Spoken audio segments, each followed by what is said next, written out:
모두 양국사 김범석입니다. 날씨가 매우 추운 한겨울이죠.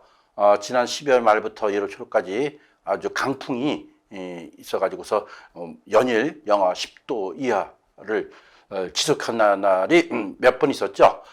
자, 지금의 겨울이 이렇게 춥지만은 지금으로부터 수백 년 전에 또는 불과 뭐 한 4, 50년 전만 해도 겨울은 현지 겨울보다 더욱더 혹독한 그러한 겨울을 우리 조상님들이 또 아버님 세대들이 혹독한 겨울을 지나고 그랬죠. 자, 이런 상황에서 이런 마당에 우리 한번 우리 백성들이 따뜻한 옷을 입고 한겨울을 갖다가 무난히 보낼 수 있도록 한 그런 큰 공로를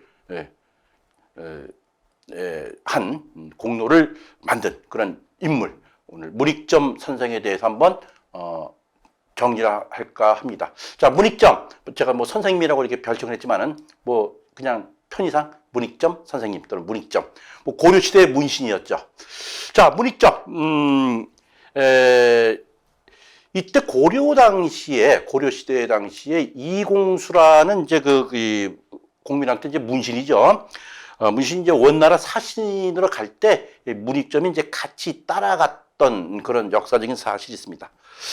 자, 이런 이공수라는 사람이 이제 원나라 사신으로 갔다가 이제 돌아오는 길에 보면 이제 그때 무슨 말을 타고 갔을 거 아닙니까? 그러니까 이제 말을 갖다가 타고 가게 되면은 이제 말 먹이를 줘야죠. 그걸 꼴이라 그러는데 꼴. 뭐 소 먹이는 먹이도 뭐 꼴이라 그러지만은 이런 꼴을 갖다가 이제 먹이려면 이제 콩다발 같은 거, 조나까리 같은 거 이제 를 먹여야 되는데 주로 이제 농가에서 얻어다가 먹겠죠. 그러면 이제 뭐 공짜로 얻을 일은 없고요. 그래서 이 콩이나 이 조나까리를 얻어다가 먹이고는 이제 그 대가로 이 무명을 잘라줬다라는 이제 사실이 있어요.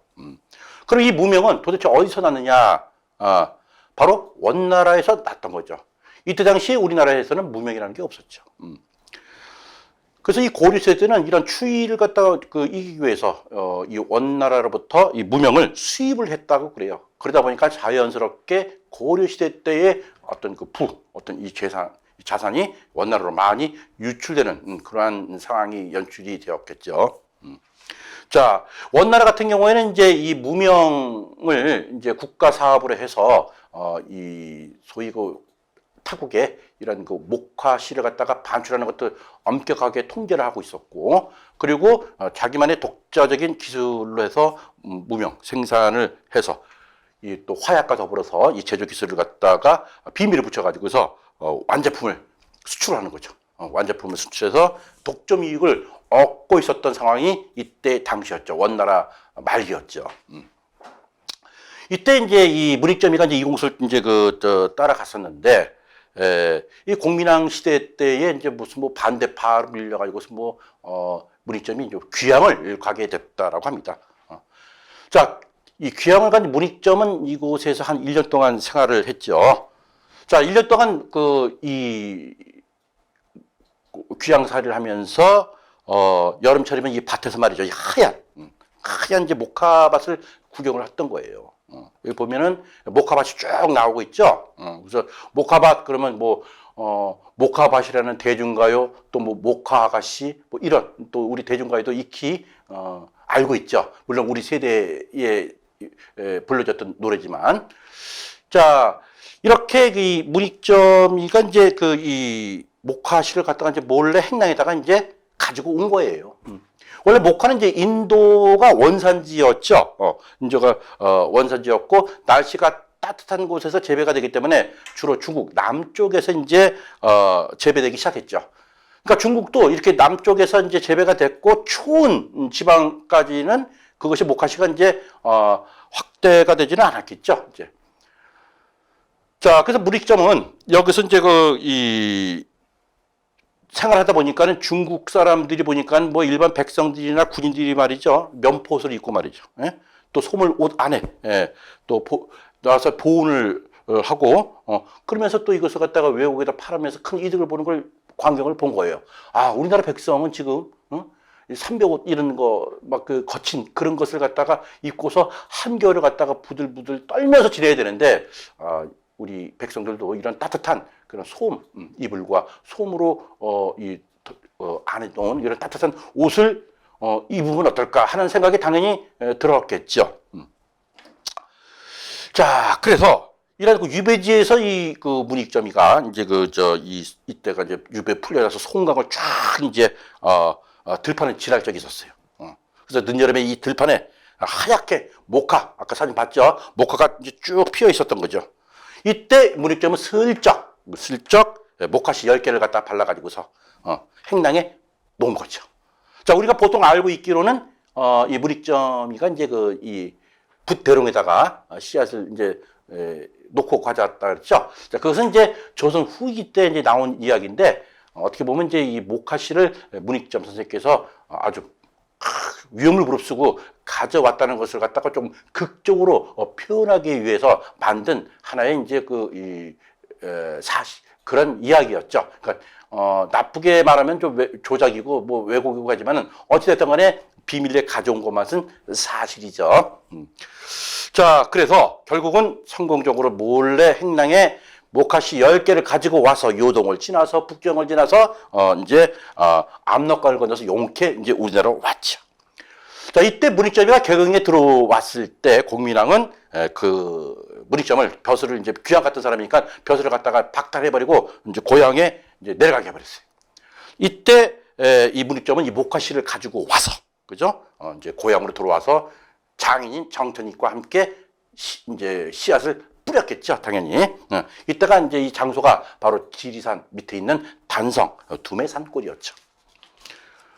자, 이렇게 그 몰래 10개의 씨앗을 가져온 이 문익점은 장인 정천익과 함께 이제 뭐라 그럴까요? 그 씨앗을 이제 심었겠죠.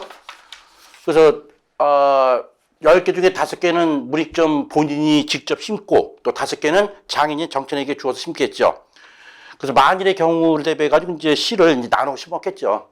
결국 예상한 대로, 우려한 대로, 이 문익점이가 심었던 이 씨는 다 썩었고, 마지막 하나, 정천익, 장인 정천익이 심은 것이 이제 하나가 성공적으로 싹을 튀어가지고서 요것이 이제 하나하나씩 이제 늘어나게 되는 거죠. 자, 그래서 해마다 이제 이 씨를 갖다가 이제 늘려가지고서 이제 일부 이제 같이 사는 이런 농민들한테, 여러 농가한테 이제 나누어 줘서 이제 심게 했던 거예요. 그래서 이제 이 목화씨를 갖다가 성공적으로 이제 하나가 살려가지고서 이제 쭉쭉쭉 해마다 이제 가서 어느 정도의 이제 소기의 목적은 거뒀지만은 결국은 또 뭡니까? 목화씨를 성공적으로 재배했지만은 또 이것을 가지고서 제품을 만들어야 되는 거죠. 그 제품을 만들 때 필요한 것이 이제 씨앗, 또 또 물레, 또 배틀. 지금 이런 사진이 나오지만 이런 씨앗과 물레, 배틀, 이런 것을 갖다가 만들 수 있는 기술력이 전혀 없었던 거예요. 자, 어쨌든 간에 이 단성의 이 작은 들판에 하얗게 이 목화가 뒤덮고 있을 때 이때 어떤 스님이 지나갔다 그러네요. 이 스님이 딱 지나가면서 이야, 이 목화밭이 너무 아름다운 것이 온 것이 너무 아름답다. 마치 내 고향에 온 듯하구나. 이렇게 얘기를 했던 거예요. 그러니까 이 장인 정천익이 들어오셔서 뭐 차단전 대접하고 식사도 대접하면서 혹시 지금 우리가 이게 씨앗은 재배했지만은 이것을 가지고서 이렇게 제품을 만들 수 있는 이런 뭐 씨앗라든가 물레라든가 배틀 이런 작은 기계를 알 수가 없는데 혹시 스님께서 이런 걸 좀 알고 계십니까? 라고 문의했더니만은 그 스님이 조금 내가 알고 있는데 좀 도와드리겠습니다. 라고 했죠. 그래서 그 스님이 그 도움으로 이제 이 씨앗 물레 배틀 기계를 만들기 시작한 거예요. 그래서 알고 보니까 이 스님이 홍원 스님이라고 그러는데 원나라 사람이었더라고요. 그게 얼마나 참 기가 막힌 연이 됐겠어요. 그래서 결국은 이 장인 정천익은 이 흑원 스님을 갖다가 융숭하게 대접하면서 그 기술을 익혔겠죠. 요것이 이제 이 문익점이가 씨앗을 가지고 와서 실패를 거듭하면서 재배한 이후에 5년 뒤의 일이었죠. 아주 대성공이었겠죠. 자, 이러면서 또 문익점은 다시 또 이제 이 조선 이제 원나라 말기 때 이제 그 원나라가 망하고 이제 명나라가 들어설 그런 시기였죠. 이때 또 고려도 망하고 조선이 건국하게 된 거죠. 그래서 이 고려가 멸망하고 이 조선이 건국하는 그런 혼란 속에서 다시 문익점은 이제 또 조정에 또 이제 그 올라갔죠. 그러다가 이제 다시 또 조정에서 또 물러나왔어요. 자, 이러면서 이제 그 어떤 일이 있었냐면은 이런 일이 있었어요. 그 중국에서 이제 원나라가 쫓겨나고 이제 명나라가 이제 들어섰다 그랬죠. 이때 명나라가 조선한테 말 3,000피를 달라 사가겠다. 그 대가로 1만 필의 면포하고 4만 필의 무명, 면포 4만 필하고 비단 10,000필을 주겠다. 왜? 조선 니들 나라는 지금 비단하고 무명이 지금 없지 않느냐. 이걸 알고서 이제 덤볐겠죠. 그래서 이제 결국은 이 말은 사실 운송수단, 그 다음에 또 전쟁 때 또 군사용 수단으로 아주 필요한 그런 거죠. 근데 그것을 갖다가 어거지로 이 무명과 비단하고 맞바꿔서 이제 사온 그런 이제 사실이 있었어요. 자, 이렇게 해서 들어온 이 무명이 널리 옥감으로 쓰이면서 서민들의 관심을 끌었던 것은 자명한 일이죠. 자, 이러면서 이제 이 무명이 이제 국가에서도 이제 장려하고 그러는데 그런 와중에 이제 이 문익점 선생이 가져온 이 씨앗이 원나라 주친 홍원 스님의 기술을 전수받아가지고서 이것이 이제 많이 이제 급속도로 이제 발달이 되겠죠. 그러다가 이제 이것이 이제 무명이 이제 생활화가 되는 거예요. 쉽게 해가지고서. 자, 이때 조선을 건국할 때 조선 건국의 이제 공신이죠. 권근이라는 권근. 우리 한국사 공부할 때 권근 많이 나오죠. 이 권근이 소위 고려 시대 말 때 화약을 제조한 화약 폭발 이걸 만든 최무선. 그리고 또 문익점을 국가의 공로가 있다 해가지고서 벼슬을 내리기에 간청했죠. 그래서 이 문익점의 후손들한테 벼슬을 이제 내려주게 됩니다. 자, 이렇게 할아버지의 은공을 받아서 벼슬을 얻게 된 이 손자들이 더욱더 이 목화 재배에 대해서 이 열과 성을 다해서 이제 이 발달을 시켰죠. 그래서 이 손자들의 이름을 따서 무명이 되고 또 물레가 또 손자 이름이에요. 물레가 물레가 됐다. 이런 전설 따라 삼천리 같이 이렇게 말을 만들게 된 거죠. 자, 이렇게 손자들에 의해서 더욱 확대 재생산된 이 무명이 전국적으로 이제 생활화가 되게 되는 거죠. 그래서 처음에는 경상도의 산골부터 시작해서 그 다음에 평야지대인 저 전라도 김제, 전주 그리고 충청도 또 경기도를 거쳐서 저 북쪽지대까지 차츰 퍼져서 1401년에는 전국에 걸쳐서 이게 재배가 되었다는 거죠. 자, 이렇게 돼서 이제 한겨울이 되면은 무명옷에 솜을 놓고 또 이불에 또 솜도 놓으면서 따뜻한 겨울을 지낼 수 있었다. 아마 이게 아니었더라면은 그냥 한겨울을 알 수 있겠지만은 그죠? 짐승의 털이라든가 그죠? 또 버들개지 같은 거로 이불 속도 집어넣고 또 그렇게 이제 생활을 했겠죠.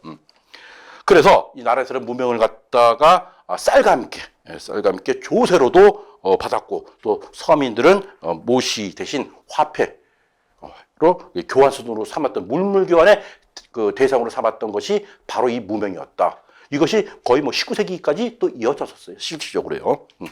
자, 이때부터 뭡니까? 우리 이제 비싼 금을 주고 이 중국으로부터 뭡니까? 이 무명을 사오지 않아도 되고 되려 거꾸로 이걸 잘 만들어서 수출까지 한 거죠. 자, 결국은 이 무명은 국가의 재원이 된 거죠. 그리고 서민들의 가장 높은 수입원이 또 된 거죠. 이것은 가히 우리나라 또 최초의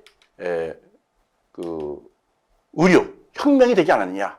자, 이렇게 소위 고위직이 아닌 중간직에 있는 이 공무원, 현재 같은 공무원이죠. 공무원이 어떤 국가의 어떤 이 사소한 거지만요, 국가의 이익을 위해서 이 공로를 세웠다라고 이렇게 확대 이해하는 것 무리가 아니죠.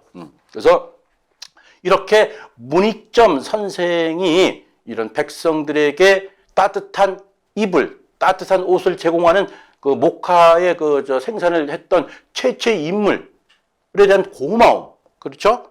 그리고 또 이것을 인해서도 수입을 극대화시켰다라는 점에 대해서 이 서어에도 말씀드렸지만은 목화실을 갖다가 붓대롱에 숨겨왔다는 이야기를 지어낸 거죠. 어떻게 보면은. 자, 그래서 지금도 보면은 경남 산청군 단성 배양리에는 처음 목화를 재배한 곳이라고 해서 여기에 비석하고 또 기명관을 세웠죠. 그리고 또 의성에는 해마다 목화, 목면제, 축제를 열리고 있는 거죠. 자, 그래서 이러한 이 문익점은 어느 정치가나 사상가보다도 국가의 이익을 가져다 준 우리나라 최초의 의류 혁명자였다라고 이렇게 되새김질을 해봅니다. 자, 모대한국사 김범석이었습니다.